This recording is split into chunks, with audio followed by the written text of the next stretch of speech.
क्या होगा अगर एक ब्राह्मण पूरी पृथ्वी के राजाओं के लिए काल बन जाए। ये कहानी है भगवान विष्णु के सबसे क्रोधित अवतार की, भगवान परशुराम। बहुत समय पहले जब पृथ्वी पर अधर्म अपनी सीमा पार कर चुका था, जब शक्तिशाली राजा निर्दोषों पर अत्याचार करने लगे थे, तब धर्म की रक्षा के लिए स्वयं श्री हरिविष्णु ने लिया अपना छठा अवतार।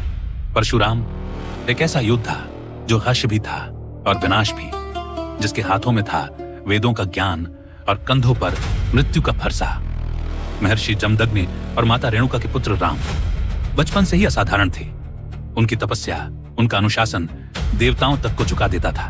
उनकी भक्ति से प्रसन्न होकर भगवान शिव ने उन्हें दिया एक दिव्य परशु, और तभी राम बन गए, परशु राम। लेकिन उसी समय धरती पर कुछ क्षत्रिय राजा अहंकार में अंधे हो चुके थे। निर्दोषों का रक्त और धर्म का विनाश अब आम बात बन चुका था। और फिर एक दिन राजा कार्तवीर्य अर्जुन ने परशुराम के पिता महर्षि जमदग्नि की हत्या कर दी।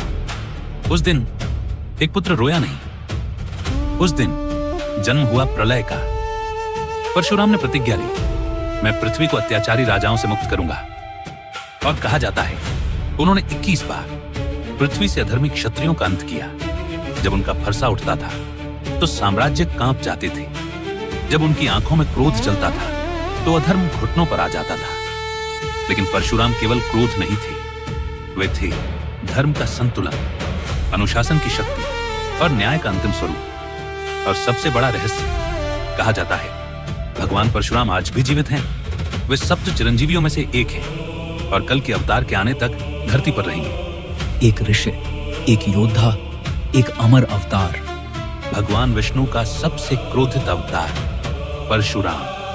ओम परशुरामाय नमः। ओम परशुरामाय नमः।